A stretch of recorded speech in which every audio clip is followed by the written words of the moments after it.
નવસારી જિલ્લામાં આવેલા 3 game zone રાજકોટની ઘટના બાદ સાવચેતીના ભાગરૂપે બંધ કરાવવામાં આવ્યા હતા।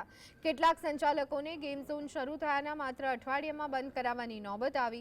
તેમને આ વેપાર નાખવા માટે કરેલું ઇન્વેસ્ટમેન્ટ માટે છેલ્લા 6 મહિનાથી રાહ જોવાનો વારો આવ્યો, પરંતુ હવે રાજ્ય સરકારે નિયમોમાં હળવાશ કરતા ગેમ ચલાવવા માટે જરૂરી તમામ સેફટી ગાઈડલાઈનની સાથે આ વેપાર શરૂ કરવાની પરવાનગી આપી છે। નવસારી શહેરમાં વિશાલનગર પાસે આવેલા 2 જેટલા ગેમ ઝોન મળી કુલ 3 ગેમ ઝોનની શરૂઆત થતાં બાળકો, મોટેરાઓ તેમજ સંચાલકોમાં ખુશી જોવા મળી છે।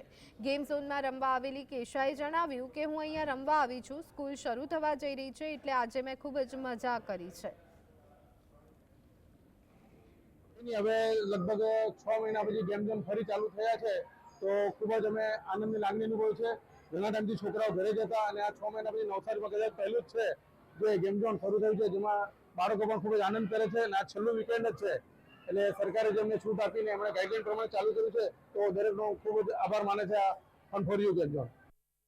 6 મહિનામાં ઘણો લાંબો સમય થઈ ગયો, પણ સરકારની નવી ગાઈડલાઈન પ્રમાણે અમે પૂરેપૂરા સેફટી પ્રિકોશન લીધા છે। સરકાર દરેક નિયમનું પાલન કર્યું છે અને અમને લાયસન્સ મળી ગયું છે। એમાં હવે ફરીથી અમે ગેમ ઝોન સ્ટાર્ટ કર્યું છે। ગેમ ઝોનમાં અહીંયા ખૂબ મજા આવે, તમે બધા આવજો, મારા ફ્રેન્ડ્સ બી છે। આનું નામ છે ફન ફોર યુ।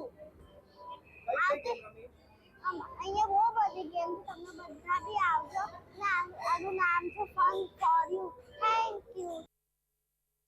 સલામતીના પૂરતા સાધનો અને લોકોની સલામતીને ધ્યાનમાં રાખી ગૃહ વિભાગની સૂચના મુજબ એમને મંજૂરી આપવામાં આવેલ છે।